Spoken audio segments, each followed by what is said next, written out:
व्यापारी आक्रोशित हैं और अपने आप को असुरक्षित महसूस कर रहे हैं। इसी कड़ी में भारतीय जनता पार्टी व्यापार प्रकोष्ठ के द्वारा एक दिवसीय धरना रायपुर में आयोजित किया गया और आज पूरे छत्तीसगढ़ के 5 संभाग में पत्रकार वार्ता ले रहे हैं और उसी कड़ी में आज भी हम यहाँ पे पत्रकार वार्ता के लिए उपस्थित हुए हैं।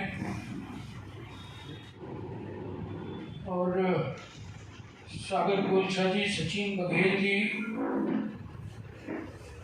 ऐसे हमारे व्यापार प्रकोष्ठ के लगातार प्रयास में हैं और इस विषय में आपको आंकड़ों के साथ और विस्तृत जानकारी देने के लिए हमारे बीच हमारे प्रदेश के प्रवक्ता भाई नीलू शर्मा जी उपस्थित हैं। मैं उनसे आग्रह करूंगा कि वो आप सबको बाकी की जानकारी प्रदान करें। जनता पार्टी व्यापार प्रकोष्ठ के द्वारा 5 संभाग में पत्रकार वार्ता का आयोजन किया गया है और उसी संदर्भ में आज हम भारतीय जनता पार्टी के इस मुख्यालय में प्रेस कॉन्फ्रेंस कर रहे हैं। इस प्रेस कॉन्फ्रेंस में हमारे नवनियुक्त जिलाध्यक्ष श्री रमेश पटेल जी सहित भारतीय जनता पार्टी के सभी हैं। ये छत्तीसगढ़ के लिए बड़े ही दुर्भाग्यपूर्ण स्थिति है। जब से कांग्रेस की सरकार आई है तब से लगातार इस प्रदेश में अपराध, हत्या, लूट, डकैती, अनाचार, अपहरण, ऐसे तमाम घटनाएं जो है उसमें वृद्धि होते जा रही है। प्रदेश के कानून की अगर हम बात करते हैं तो आज की स्थिति में इस राज्य में कानून की व्यवस्था बहुत लचर है, बहुत ही कानून की व्यवस्था खराब है। अभी एक घटना घटित हुई है जो वास्तव में बहुत ही हृदय विदारक है। नृशंस हत्या हुई है दुर्ग जिले के पाटन विधानसभा के अमलेश्वर में। और जैसा कि ये विदित है और सब जानते हैं कि पाटन विधानसभा क्षेत्र इस प्रदेश के माननीय मुख्यमंत्री का विधानसभा क्षेत्र है और दुर्ग जिले में उनका गृह जिला है, साथ ही इस राज्य के गृह मंत्री जी का भी जो है वह गृह जिला है। और जिस तरीके से जिस दिन यह घटना घटित हुई है उस दिन माननीय मुख्यमंत्री जी का कार्यक्रम जो है उनके विधानसभा क्षेत्र में था और अमलेश्वर में जहां घटना हुई वो रायपुर से मात्र 4 किलोमीटर की दूरी में है। जहां घटना को अंजाम दिया गया वहां से 400 मीटर की दूरी में थाना क्षेत्र आता है। और इस प्रदेश में जो अपराध घट रहे हैं, मैं एक उसका उदाहरण आपको ये देना चाह रहा हूं कि उस वीडियो को जब आपने गौर से देखा होगा तो उसमें जब पहले गोली जो अपराधी चलाता है वो दिव्यांग है और दिव्यांग जब बेखौफ होकर गोली चला रहा है तो एक सक्षम और शारीरिक रूप से स्वस्थ जो है व्यक्ति किस तरीके से अपराध कर सकता है इस प्रदेश में।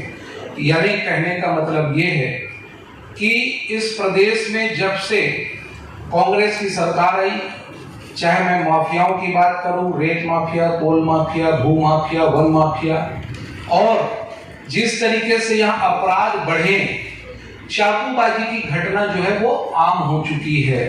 यहाँ पर नशे का कारोबार जो है वो धड़ल्ले से चल रहा है। लगातार बड़े बड़े अपराध हो रहे हैं। पाटन क्षेत्र में ही 5 लोगों की हत्या हो जाती है, आज तक उसका कोई सुराग नहीं मिला।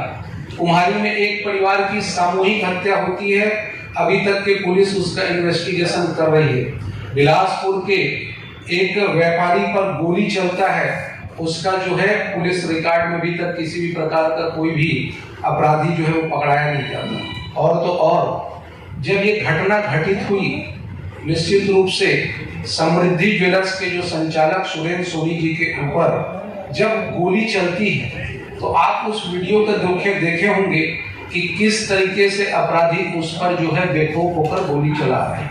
और माननीय मुख्यमंत्री जी का जो कार्यक्रम है वह कार्यक्रम वहां पर उसी क्षेत्र में होता है और पूरा पुलिस प्रशासन जो है उनके कार्यक्रम में सुरक्षा के दृष्टिकोण से वहां पर तैनात रहता है। हम आज के इस प्रेस कॉन्फ्रेंस के माध्यम से आप लोगों के माध्यम से ये बताना चाह रहे हैं कि अब ये प्रदेश जो है, जो शांतिप्रिय टापू या शांतिप्रिय गढ़ के नाम से जाना जाता था, वो अब अपराध की ओर बढ़ता जा रहा है। बिहार हो, यूपी हो, झारखंड हो, अन्य राज्य से अगर यहाँ पर अपराधी आकर अपराध देश में जिस तरीके से व्यापारी जो है व्यापार करते थे, आज कहीं ना कहीं वो खौफ में हैं, डरे हुए हैं, सहमे हुए हैं। और व्यापारी प्रकोष्ठ के द्वारा इसीलिए पूरे प्रदेश में जो है ये संभाग वाइज जो है वो पत्रकार वार्ता की गई है। और ये भारतीय जनता पार्टी और भारतीय जनता पार्टी व्यापार प्रकोष्ठ के द्वारा हम मुख्यमंत्री जी हो चाहे माननीय गृह मंत्री जी हो, उनसे जो लगातार अपराध बढ़ रहे हैं, उस अपराध के जो अंकुश वो नहीं लगा पा रहे हैं, उनके इस्तीफे की मांग करते हैं। इसमें जो प्रदेश की स्थिति है वो अपराध के शीर्ष में जो देश में छत्तीसगढ़ स्थान रखता है। बलात्कार हो 6वें नंबर पर, चोरी हो 17वें नंबर पर, डकैती हो 5वें नंबर पर, हत्या 3रे नंबर पर, आत्महत्या के मामले में 2रे नंबर पर, अपहरण में 7वें नंबर पर, फिरौती के लिए अपहरण 4थे स्थान पर और गैंग रेप जैसे जो है घृणित अपराध के लिए 12वें नंबर पर जो है छत्तीसगढ़ में, देश में छत्तीसगढ़ जो है वो स्थान रखता है। मित्रों, आपने देखा होगा कि ईडी के अभी जो है वो छापे हुए और किस तरीके से कोयले में जो चोरी हो रही है, अवैध वसूली हो रही है 25 रुपया प्रति टन, और जब ईडी छापे मारती है तो यहाँ के अधिकारी और जो है IAS स्तर के अफसर जो है उसकी गिरफ्त में आते हैं। जेवरात हो, गहने हो, रकम हो, किस तरीके से जो है वो वसूली हो रही है। और मेन जो किरदार है वो अभी तक के वो गिरफ्त से बाहर है।